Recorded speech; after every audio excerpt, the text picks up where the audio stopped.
Alright, this LeetCode question is called Jump Game. It says given an array of non-negative integers, you are initially positioned at the first index of the array. Each element in the array represents your maximum jump length at that position. Determine if you're able to reach the last index. So the first array is 2, 3, 1, 1, 4, and the output would be true because there is at least one path that could get us from the beginning of the array to the end. One of those paths would be if we only jump one position from here, so now we land on the number 3, and from the number 3, that gets us all the way to the end of the array. For example 2, the output would be false because there's no way to get from the first position to the last. We always get stuck at the second to last position. And we'll solve this problem using the greedy approach. Alright, so when I first saw the examples in this question, I saw that in the top example we could get to the end, but in the bottom we could not. The main difference is that in the bottom example, we can't reach the final index because when we get to the second to last index, we don't have any steps we can take because it's the number 0. So my first thought was, why don't we just look for the number 0? If it contains the number 0, the answer is false, but if it doesn't, the answer is true. But then what if we come upon an array that looks like this? In this example, there is at least one 0. So using my previous logic, I would think that we could not reach the end. But what about this path? We're at the 0th index and we're allowed to take 2 steps. That would indeed get us to the end. So using that, we know that just checking for zeros is not the appropriate criteria. So another approach we might take is to just check every permutation in the array. So doing that, we would do something like we start at the first index and we go the maximum number of jumps. So 1, 2, 3, but now we're on the number 0. The number 0 is invalid because 0 means we can't take any more steps. And since we're not at the end, that means this is not a valid path. So then we'd have to start over and say, well, instead of taking the maximum number of steps, which is 3, why not take 2? So we'd take 2 steps and we'd end up at the number 1. All right, so we have one more step to go. From 1, we go to 0, and now we're blocked again. Okay, so now we'd have to start over again. Let's not take 3 or 2 steps, let's take 1. So we start at the number 3 and we take 1 step. That puts us at the number 2. So now we can take either 2 steps or 1. Let's say we take 2 steps. That's not a valid path because again, we're at the number 0. Instead, let's take 1 step. That's valid so far because we're at the number 1. But since we're in the number 1, the maximum number of steps we can take is 1. But now we're again at the number 0. So none of these paths are valid. As you can probably tell by now, this is not the most efficient solution. We've checked each number multiple times. So we've checked the number 3, 1, 2, 3 times. We've checked the number 2 about 4 times, which is about the same number of times we've checked the number 1. This is not a great solution because this leaves us with a worst case time complexity of n squared. This means that we may check every index in the array n times. There are 5 indices in the array, and we might end up checking each of them 5 times. That's not very efficient. So is there a way to check each index only once? Instead of starting on the first index and seeing if we can arrive on the last index, why not start at the last index and see if we can arrive at the first one? We're basically saying, if we're on the last index, can we get to the last index? Well, of course we can. If we're already there, of course we can get to it. It doesn't take any steps at all. Now we look at the indices to the left of this and see if there are any that have enough steps to get us back here. If there are any, and I know in this example there aren't, but let's pretend this one could get us there, then this one would become the new target index. Our goal from that point would be to look to the left of this and see if there are any numbers to the left that could get us back to this point. And our hope would be that we eventually end up at the first index. If we get to the first index, it means we have found a path that we can take to go from the final index to the first one. So what we're essentially saying is this: given a target index, what is the leftmost index that can get us to that target index. So let's say we're at the final index. This is our target index. If the leftmost index that can get us there is this one, now this is the target index. So the question again is, what is the leftmost index that can get us here? So let's say the leftmost index that can get us to that point is here. The question again is, what's the leftmost index that can get us here? Let's say this is the leftmost index. If that's the case, we now know that there is a path that can get us to the first index to the last. That's because we know that this index can get us to this index can get us to this index, and this index can get us to the very end. Alright, so how do we actually know what the leftmost index is that can get us to a target index? Well, let's say we're at the first index, which has the number 4, and our target index is the final index. Can we get there? The answer is yes.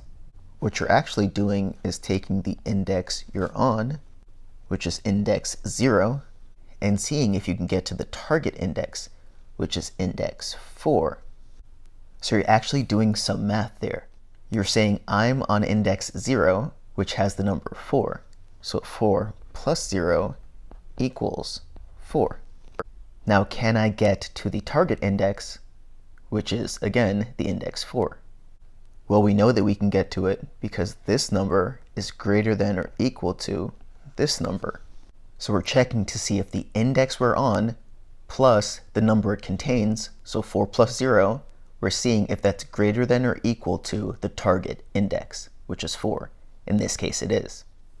If the index we're on instead had the number 3, could we get to the final index? 3 plus 0, which is 3, is less than the target index, so it cannot get there. It can only go 1, 2, 3 to the second to last index. Alright, so let's use the first example that we were given in the question. At this point, our leftmost valid index is here. That is index 4. Alright, so now we're on index 3. From index 3, can we get to index 4? Well, if we're in index 3, it contains the number 1. Is 3 plus 1 greater than or equal to our target index, which is 4? Yes, it is. So this is also a valid index. So with that, we know that our leftmost valid index at this point is index 3. So now we're in index 2, and we ask the same question. Can we get to index 3? Well, 2 plus 1 is greater than or equal to the target index of 3, so yes, this is another valid index. At this point, we know that our leftmost valid index is 2, so we'll update it. Now we're in index 1. Can we get to index 2? Well, index 1 plus the number it contains is indeed greater than or equal to the target index, so this is also valid. Let's update the leftmost valid index to 1. Now we're on the final index. From index 0, can we get to index 1? Well, 0 plus 2 is greater than or equal to 1, so yes, this is valid. So the leftmost valid index is index 0. Alright, so now we know that we can get to the last index from the first one. We can get to index 1 from index 0, index 2 from index 1, index 3 from index 2, and index 4 from index 3. And let's just do one more really quick example just to make sure we understand. So the array here is 2, 0, 0. We know at this point the leftmost valid index is index 2. So you move over to the left one. Is this a valid index? Can we get to index 2 from index 1? Well, 1 plus 0 is not greater than or equal to 2, so this is not a valid index. Let's move over one more. At this point, our leftmost valid index is still index 2. On this index, our question again is, can we get to index 2 from index 0?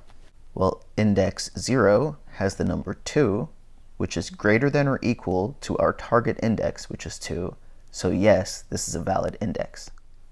And since our leftmost valid index is index 0, we know that we can get from the first index to the final one. All right, let's get to the code.